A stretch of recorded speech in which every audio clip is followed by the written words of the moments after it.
10 సంవత్సరాలు పరిపాలన చేపట్టిన వాళ్ళు తెలంగాణ తల్లిని తెరమరుగున పడవేసిండ్రు.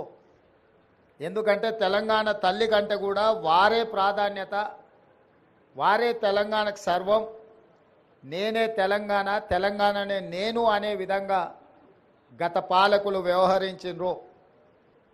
ఆ విధానానికి కాంగ్రెస్ పార్టీ, ప్రజలెన్నుకున్న ప్రభుత్వం, ప్రజాపాలన ఆ పాత విధానాలకు విరుద్ధం ప్రగతి భవన్ పేరు మీద పెద్ద గడిని నిర్మించుకొని చుట్టూతా ముళ్ళ కంచెలు ఏర్పాటు చేసుకొని వందలాది మంది పోలీసుల పహారల మధ్యలో వారు భద్రంగా అక్కడ ఉండి తెలంగాణ ప్రజలకు ప్రవేశం లేదు అని నిషేధించిన ప్రగతి భవన్ను ప్రజాభవన్గా మార్చి జ్యోతిరావు పూలే భవన్గా ఈరోజు తెలంగాణ ప్రజలు ఏ సమస్యలు ఉన్నా స్వేచ్ఛగా లోపలికి వెళ్ళొచ్చు, అక్కడున్న ప్రజాప్రతినిధులకు అధికారులకు విన్నవించవచ్చు, ఆ సమస్యల్ని పరిష్కరిస్తాము అని చెప్పి గడిగా మారిన ప్రజాభవన్ను ఈరోజు వాళ్ళు ప్రగతి భవన్ పేరు మీద ప్రజలకు దూరం చేస్తే ప్రజాభవన్ పేరు మీద మన ప్రభుత్వం ప్రజలకు అందుబాటులోకి తీసుకొచ్చి దేశానికే ఆదర్శంగా ఈ ప్రభుత్వం నిలబడ్డది. అదేవిధంగా సచివాలయం తెలంగాణ పరిపాలనకు గుండెకాయ.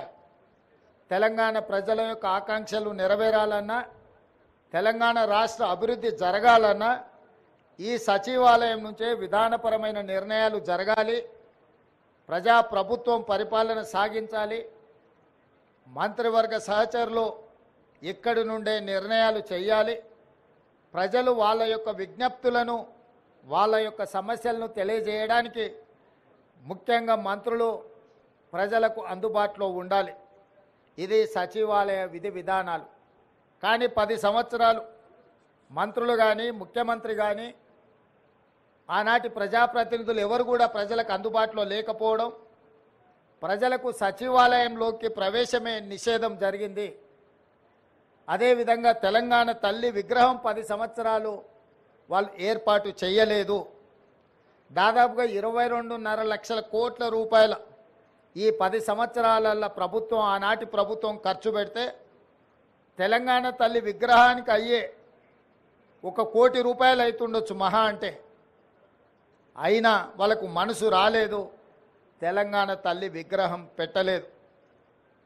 ఈరోజు దేశం కోసం ప్రాణాలు అర్పించిన శ్రీ రాజీవ్ గాంధీ గారి విగ్రహం, ఇక్కడ ఒక పక్కన డాక్టర్ బాబాసాహెబ్ అంబేద్కర్ గారి విగ్రహం, ఆ పక్కన శ్రీమతి ఇందిరాగాంధీ గారి విగ్రహం, ఆ పక్కనే పివి నరసింహారావు గారి విగ్రహం, ఇంకొక పక్కన అంజయ్య గారి విగ్రహం, ఆ పక్కన కాకా వెంకటస్వామి గారి విగ్రహం, వీళ్ళందరి విగ్రహాలు నెక్లెస్ రోడ్లో జైపాల్ రెడ్డి గారి సమాధులు, ఇవన్నీ కూడా ఈ దేశము, ఈ రాష్ట్రము యొక్క ఏర్పాటులో కీలక పాత్రలు పోషించిన వాళ్ళ యొక్క గుర్తింపు ఆనవాళ్ళు ఇక్కడ ఉన్నాయి. మరి ప్రధానంగా ఇందరి ఉన్న దేశం కోసం ప్రాణాలు అర్పించిన రాజీవ్ గాంధీ గారు లేకపోవడం ఒక లోటుగా భావించినము. ఆ పక్కన అమరవీరుల స్తూపం తెలంగాణ కోసం అమరులైతే సచివాలయానికి అమరవీరుల స్తూపానికి మధ్యలో దేశం కోసం అమరుడైన రాజీవ్ గాంధీ గారి విగ్రహం ఉండాలి.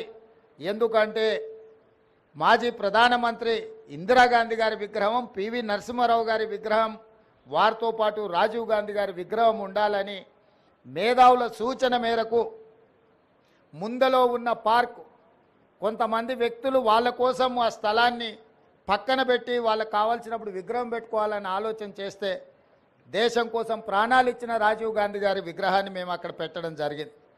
రాజీవ్ గాంధీ గారి విగ్రహాన్ని ఏర్పాటు చేయడానికి కూడా వివాదం చేసి దానికి తెలంగాణ తల్లి విగ్రహానికి ముడిపెట్టిండ్రు. నేను తెలంగాణ ఉద్యమకారులకు, అమరవీరుల కుటుంబాలకు, తెలంగాణ మేధావులకు విజ్ఞప్తి చేయదలుచుకున్నా. 10 సంవత్సరాలు మీరు ముఖ్యమంత్రిగా ప్రభుత్వంలో ఉన్నప్పుడు ఎక్కడే కానీ తెలంగాణ తల్లి విగ్రహాన్ని ఏర్పాటు చేయలేదు. అందుకే ఈరోజు కాదు, జూన్ 2 నాడే నేను చెప్పిన సచివాలయం లోపల తెలంగాణ ప్రజలకు పరిపాలన గుండెకాయ అయిన సచివాలయంలో తెలంగాణ తల్లి విగ్రహ ప్రతిష్టను ఏర్పాటు చేస్తామని జూన్ 2 నాడు నేను అధికారికంగా ప్రకటించిన. ఈ విగ్రహం యొక్క నమూనాను JNTU fine arts college principal మన తెలంగాణ బిడ్డ వారికి ఈ నమూనాను తెలంగాణ ప్రజలు ఏం కోరుకుంటున్నారు, తెలంగాణ తల్లి అంటే దర్పం ఉండాలి, పోరాట పటిమ ఉండాలి, భవిష్యత్ తరాలకు స్ఫూర్తిగా ఉండాలి. నిజంగా మన కన్న తల్లిని చూస్తే మనకెంత సంతోషాన్ని ఎంత ఆత్మవిశ్వాసాన్ని పెంపొందిస్తుందో ఆ తెలంగాణ తల్లి కూడా ఆ విధంగా తెలంగాణ ప్రజలకు దగ్గరగా ఉండాలి. కొద్దిమంది దొరలకు గడీలలో ఉండే వాళ్ళ యొక్క ఆనవాళ్లతో తెలంగాణ తల్లి ఉండకూడదని ఒక నిర్దిష్టమైన అభిప్రాయంతో JNTU fine arts college principal గారికి మేము విజ్ఞప్తి చేయడం జరిగింది. అందుకే ఈరోజు అక్కడో ఇక్కడో ఎక్కడో కాకుండా తెలంగాణ ప్రజల గుండెకాయ అనే సచివాలయంలో తెలంగాణ తల్లి యొక్క విగ్రహాన్ని పెట్టాలి అని ఈ ప్రజాప్రభుత్వం నిర్ణయం తీసుకొని ఈరోజు శంకుస్థాపన కార్యక్రమాన్ని మనం ప్రారంభించుకున్నాము. డిసెంబర్ 9 మనం విగ్రహాన్ని ఆవిష్కరించుకోబోతున్నాం. డిసెంబర్ 9కున్న ప్రత్యేకత మీకు తెలుసు. కేంద్ర ప్రభుత్వం యూపీఏ చైర్పర్సన్ శ్రీమతి సోనియా గాంధీ గారి నాయకత్వంలో ప్రధానమంత్రి మన్మోహన్ సింగ్ గారు, అదేవిధంగా కేంద్ర హోంశాఖ మంత్రి చిదంబరం గారు తెలంగాణ రాష్ట్ర ఏర్పాటు ప్రక్రియ ప్రారంభమైంది అని డిసెంబర్ 9, 2009 నాడు వారు ప్రకటించడం జరిగింది. అదే తెలంగాణ రాష్ట్ర ఏర్పాటుకు పునాది రాయి, అదే ప్రారంభోత్సవం తెలంగాణ రాష్ట్ర ఏర్పాటుకు ప్రక్రియ మొదలైంది. అదేవిధంగా మన నాయకురాలు తెలంగాణ రాష్ట్రం ఇచ్చిన శ్రీమతి సోనియా గాంధీ గారి జన్మదినం కూడా డిసెంబర్ 9. కాబట్టి తెలంగాణ ప్రజలకు డిసెంబర్ 9 ఒక పండగ రోజు. ఆ రోజు తెలంగాణ తల్లి విగ్రహాన్ని ప్రారంభించుకోవడం సముచితంగా ఉంటుంది అని సహచరులందరూ సూచన మేరకు ఈరోజు ఈ కార్యక్రమాన్ని తీసుకున్నాం. డిసెంబర్ 9 నాడు పెద్ద ఎత్తున వేలాది మందిని నక్లెస్ రోడ్డు మొత్తం ఆనాడు తెలంగాణ సాధనలో ఏ విధంగా అయితే మిలియన్ మార్చ్ చేసి తెలంగాణ ఆకాంక్షను వెలిబుచ్చినో ఆ స్థాయిలో తెలంగాణ ప్రజలందరూ కూడా తెలంగాణ తల్లి యొక్క విగ్రహ ప్రారంభోత్సవ కార్యక్రమానికి డిసెంబర్ 9 నాడు తరలి వచ్చి పెద్ద ఎత్తున కార్యక్రమాన్ని మనం చేసుకోవాలని ప్రభుత్వం నిర్ణయించింది. ఈరోజు సచివాలయంలో తెలంగాణ తల్లి యొక్క విగ్రహ ఏర్పాటు ప్రక్రియలో ప్రత్యక్షంగా పాల్గొనడము నాకు నిజంగా అదృష్టంగా భావిస్తున్నాను. నేను ఈ అవకాశం చాలా అరుదు. ఎప్పుడో ఒకసారి ఎవరికో ఒకరికి ఇట్లాంటి అవకాశం వస్తుంది. ఈ అవకాశం నాకు రావడం, నా మంత్రివర్గ సహచరులు పెద్దలందరూ ఈ కార్యక్రమంలో నన్ను ముఖ్య అతిథిగా పిలవడం, ఈ కార్యక్రమాన్ని వేద పండితుల సమక్షంలో ఈ కార్యక్రమాన్ని చేసుకోవడం చాలా సంతోషం.